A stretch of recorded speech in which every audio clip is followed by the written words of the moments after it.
So,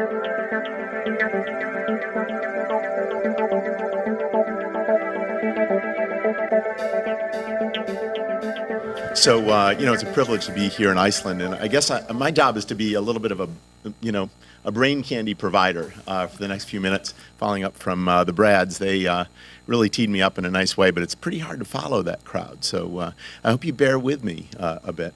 So I've been, you know, kind of cogitating on this idea of deal makers for a while, and, you know, it occurs to me that the places that have had a lot of success usually have begot their own success by bringing, you know, the people that make things happen together. And it's a self-perpetuating kind of process.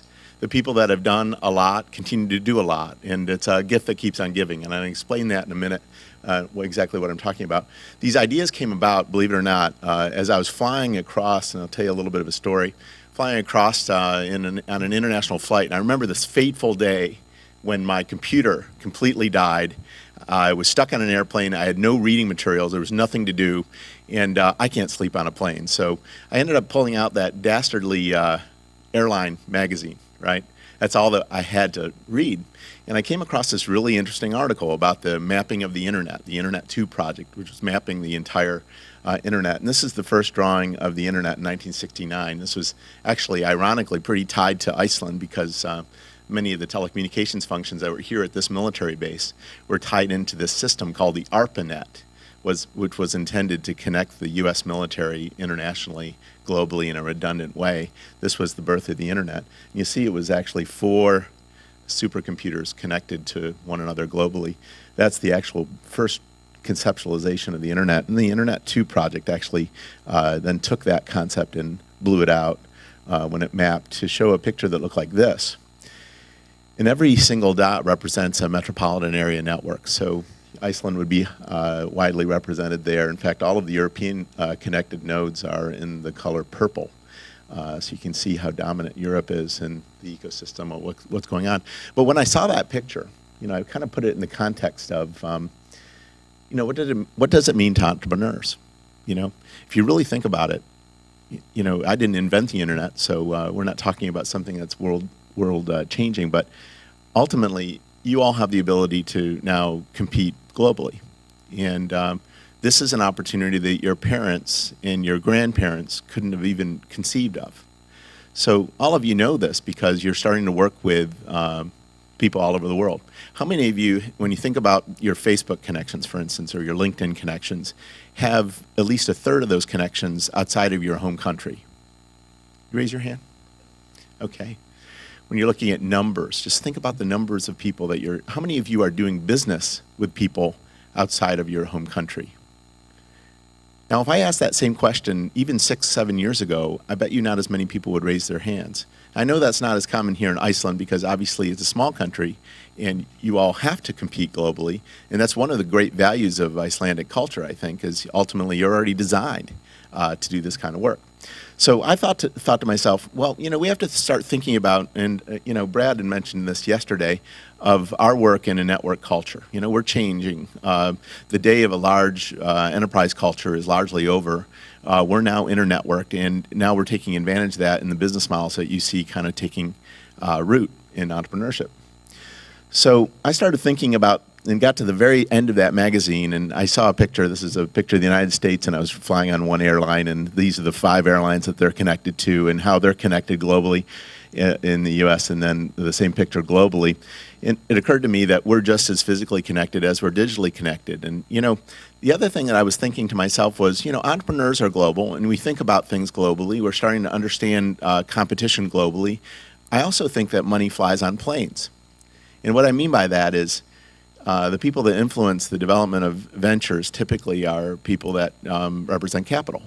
And we should be thinking about not only how we're building business models and operating globally, but we should think about how we actually bring the people that have the capacity to build great ventures. And I'm talking about not just startups, but growth ventures by understanding how these networks work. So this is what started the whole process for me to think about kind of deal makers, and I've started developing. I've literally been in prison for the last few years developing kind of an algorithm to kind of understand this stuff. I hope it actually adds something. The notion of high performance networks driven by people that I would, and I'm looking for a better word than this, deal makers, individuals who are serial in their activity and end up playing a substantial role in not only doing ventures but actually defining markets.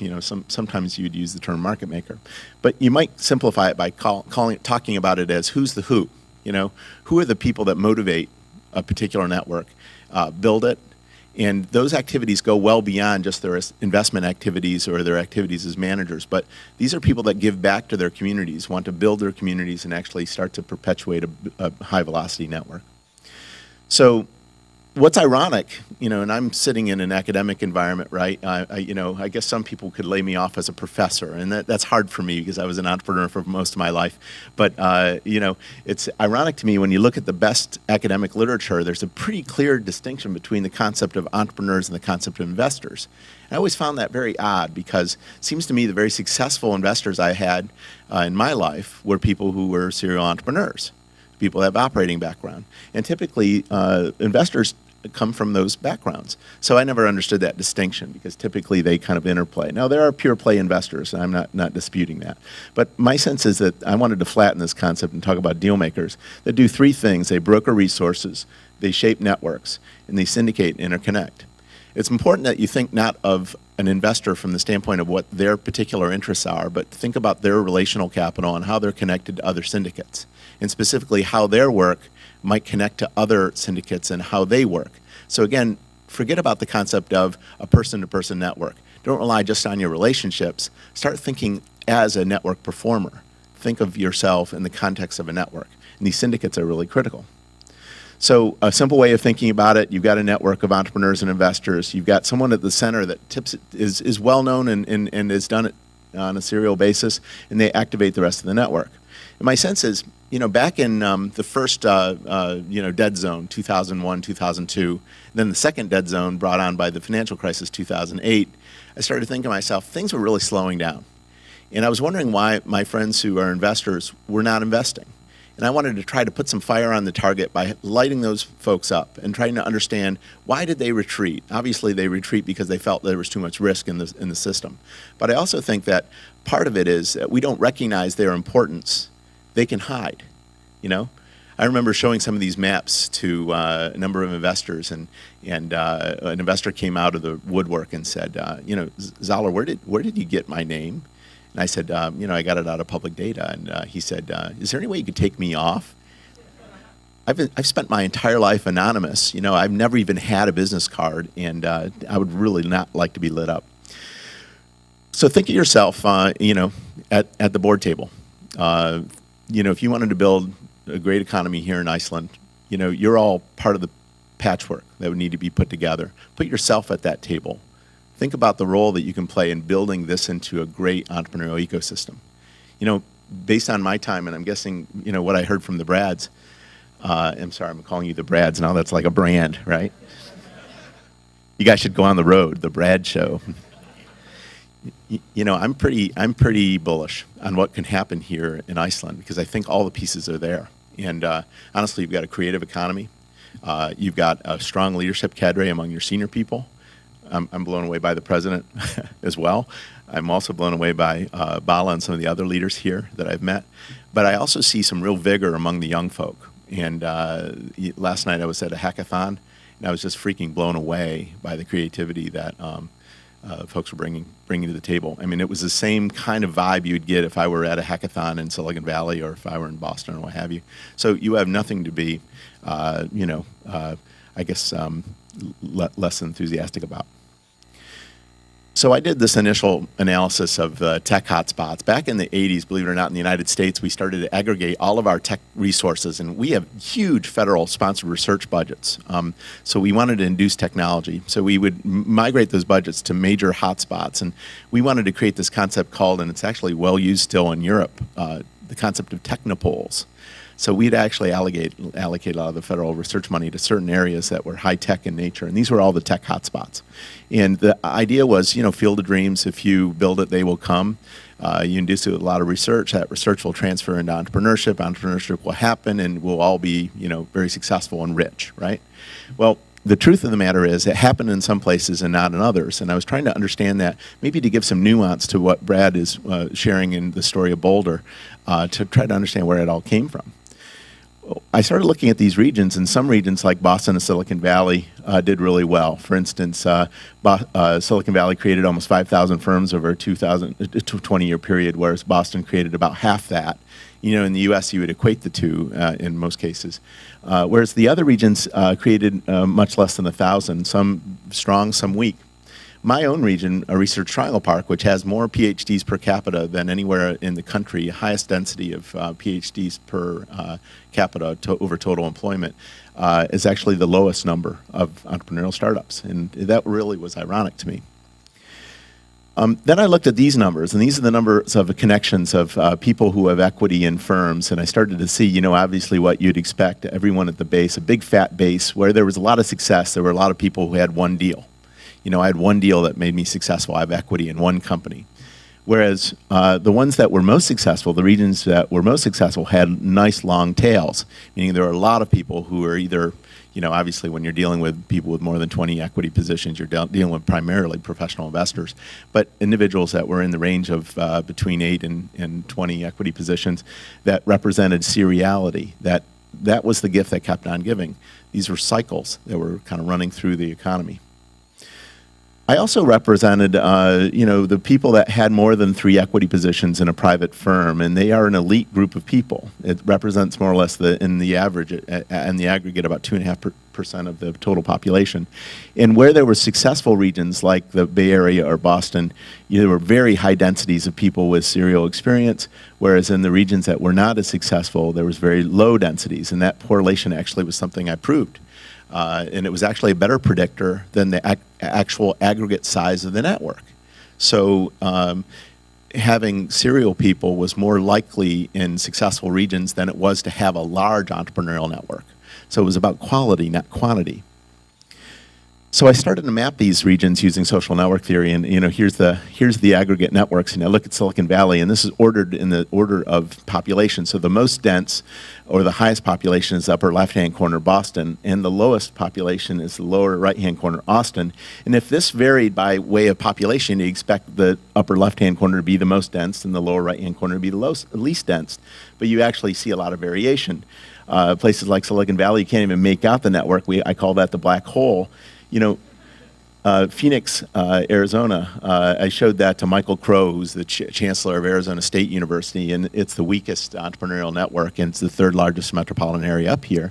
And he looked at that and he said, Zoller, how many people are up there? And I said, Chancellor, about 250 people. He said, I'm just going to have them over to the house.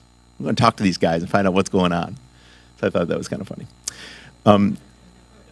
But these are the aggregate networks. When I screen those same networks for deal makers, look what happens. So these are the same networks screened for people who have 3 or more equity positions. And still in Silicon Valley, you've got a huge density. You would need the soccer stadium in Reykjavik to actually hold them all. Whereas you could probably put the people in Boston in maybe a facility 5 times this large. Whereas the people in Phoenix could probably fit easily in this room. And in most of the secondary regions, that's the case. Now, when you go to 3+ in these specific industries, you might be dealing with handfuls of people. So this is actually 4+ equity positions. So I'm starting to understand the nature of these networks. And these are the people that are moving mountains in their respective communities, because these are the ones who are successful and ultimately investing back into their own marketplace. Let me share with you just a quick story about Iceland relative to Silicon Valley. And this is not in any way to make you feel bad, because, you know, in the great grand scheme of things, I think Brad said it nicely on the bus, you know, this is not Silicon Valley. Silicon Valley's been at it for about 60 years, right? So my sense is that this is not an attempt to make you feel bad at all, but on the opposite, talk a little bit about how Iceland could end up being the next entrepreneurial hotspot. And let me share with you a few ideas. So this is the black hole Silicon Valley, right? You know what's fascinating about Silicon Valley is those people with 3 or more equity positions, 86.5% of the network are connected to one another by 1 degree of separation. The next highest network characteristic would be Boston at 56%. 86% versus 56% of those individuals with 3 or more equity positions. This is a highly, highly connected region. So this is something that's an artifact of history. It's a region that's actually built a great entrepreneurial culture. But that connectivity is really critical. But it's particularly high among those individuals who are serial in nature. Well, when you screen that big black hole into things, you know, these are all Silicon Valley actors, you know, all investors, all entrepreneurs.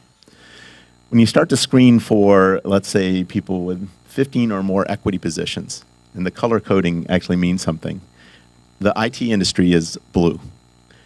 Primarily what drives Silicon Valley is IT. The icons that are shown here are individuals. And the circles are the people who add code as investors. I look at their biographical background, I start to understand if these people are truly investors or associated with a professional investment firm in professional positions that are typically associated with investment professionals, versus the triangles, who are the serial entrepreneurs. And the bigger the icon, the more deals they have. So the big triangles are the ones I'm always interested in, because these are the operating entrepreneurs that are serial in nature. And many people, as their life goes on, convert from being an entrepreneur to an investor. That interplay is there. And what I do is actually show that tipping point in the algorithm. So this is the 15 plus in Silicon Valley. And you see there's one lone industrial guy, right? That guy in green. The red are the biotech guys, and then everyone else is IT, and they're all super connected to one another, right? There's no one outside of the network. I'm wondering what's going on with this guy over here. He must not be very popular. He must be a real asshole.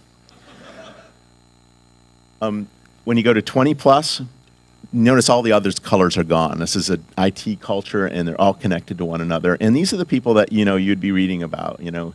Here's, when you go in, there are 44 mega deal maker investors and 16 mega entrepreneurs. When you look at their backgrounds, these are the people you read. There's Mark Andreessen in the middle. You got Tim Draper. You got all the people that you would have known if you were to study this and have been in Silicon Valley. Okay, let's look at Iceland. So this is the Iceland economy.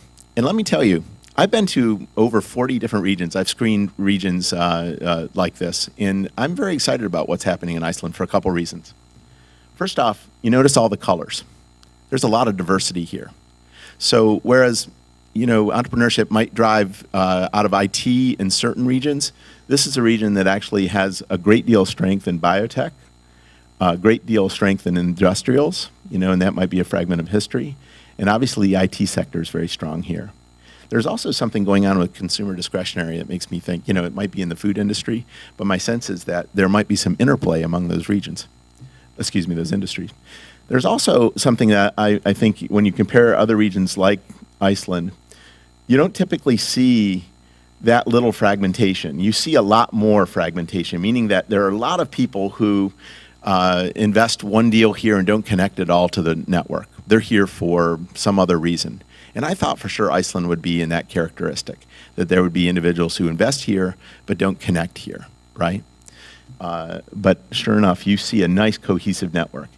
And it's not uncommon in Scandinavia in general, and I know that Iceland's not part of Scandinavia, but I see the same pattern where there's a lot of connectivity, which is a major advantage for this community. Whereas, you know, you might think that sometimes a culture can oppress entrepreneurship. My sense is your connectivity could be turned to its advantage because you all know one another. I mean, it was almost scary. I was sitting next to an entrepreneur the other day who said, I know everyone on this bus. Literally, I know everyone on this bus. And that's a major advantage when you think about it. Let's dive into this, this group here. So another thing that's unusual about the Icelandic culture is that there are a number of mega deal makers. And you notice they're icons. They're entrepreneurs. They're not investors. Typically, when I see a secondary region, I see big circles. I don't see big triangles. I should replace those with photos, but that'll be embarrassing to people, and I'll get a lot of people coming out of the woodwork saying, hey, can you take me off that? My sense, especially when they're bigger pictures, I think that'd be really weird. It'd be the Wizard of Oz or something. I don't know what would be going on. So my sense is that what you have is a lot of diversity, and you have a lot of actors who are representing different marketplaces. You know, very enthusiastic, obviously, about what I'm seeing in IT. There's some telecom, which is purple. There's some very interesting things in bio, primarily driven on genetics. And then we have some other interesting markets like energy or consumer discretionary. Those are the ones that are lit up. But let's screen Iceland now for the deal makers. That's even more exciting. So these are the deal makers with 3 or more equity positions, and this is uncommon in a region like a country of this size. or a metropolitan area this size to have as many deal makers as you do. So the good news is you have a number of people that actually can project the capability of your ventures to success. These are the individuals that are typically going to be able to put you in the position to be successful over the long term. And honestly, what's going to build an entrepreneurial ecosystem is success. Success breeds success. Why? When a business is successful, it creates liquidity. That liquidity goes somewhere. I'm going to prove it. Prove it empirically right here in front of your eyes. Okay, how many of you want to make a crap load of money? Okay, that's great. How many of you, when you make that money, and after you buy that nice little cottage on the coast and you know, show off to your friends, after you do that fun money thing, which is usually a small amount of money, because entrepreneurs usually aren't even driven by money, it's kind of ironic. How many of you are going to invest in a startup as your second investment? That's the gift that keeps on giving. So what we want are successful entrepreneurs that get liquid. And you know where that money's going to go? To Iceland. That's what's exciting. Now, when you screen those same deal makers to the 4+ people, you know, these are the people, and you probably can make out the names. I don't want to embarrass anyone here, but I'm still blown away by the number of operators here, the number of entrepreneurs. These are people that run and operate businesses. These are the leaders that you've already built. So you've got a good start, Iceland. I'm going to throw it down now. Now, you can't make this out, I apologize, but I screened the 20 largest deals, and this is maybe the bad news part of it. The 20 largest deals have all been M&A deals, and they've all been in big industries. So these are the successful exits, right? And what you're seeing typically are, at the top, the biggest deals were in pharmaceuticals. Then you've got the typical financial sector movements like asset management or multi-sectoral holding companies. But then you see other things like telecom, real estate, food, obviously airlines, and then materials. These are the things you probably already know anecdotally. These are the liquidity events that occur. Now, what I worry about is they're in industries that typically won't flow back into Iceland. You all are the vehicle to flow money back into Iceland. So what we're wanting to see are liquidity events that are more associated with entrepreneurship. Here's the other thing that I pulled away that was quite interesting. I thought for sure Icelandic people travel, right? All of you are doing business outside of your home country.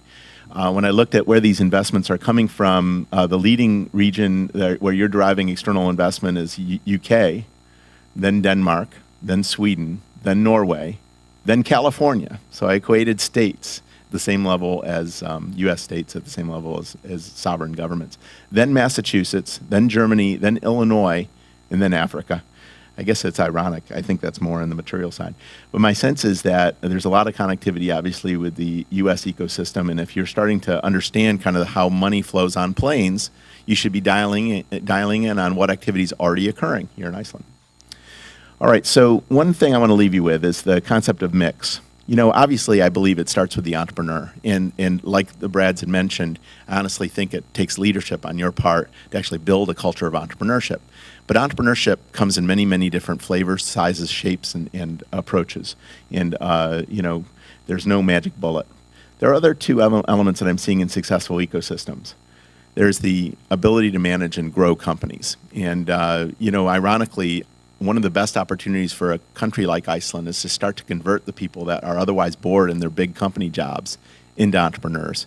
Because I've had a lot of success over my career doing just that. You need the savvy to be able to build growth enterprises. And many times your investors bring that together, but in most cases you're looking for people who can scale businesses and turn the crank. And by the way, entrepreneurs are really crappy at turning the crank. You ever notice that? You're really great at getting things going and organized, but when it becomes boring, you take off.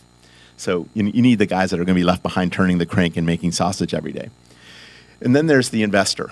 You know, ultimately, a growth venture is built by, you know, capital flow. And you want to see capital that's continuing to flow. And I'm a big believer in organic growth companies, y'all, but there's a limit to what extent you can scale those companies. So capital is part of the equation. I hate the term vulture capital because it puts distance between the entrepreneur and the investor. Investors are your best friends. You have to find the investor that's going to be aligned to your goals strategically and make that work. So use investment in, I remember I wrote a blog and somebody responded saying, money is like manure. You just spread it around. And I think that's true because manure ultimately grows great things. You think about the investors and how important they are to the equation. They actually bring great value add. Don't be afraid of them. There is no magic bullet, though. You know, my superhero is not the VC, you know. Ultimately, my superhero are the entrepreneurs that are sitting in this room.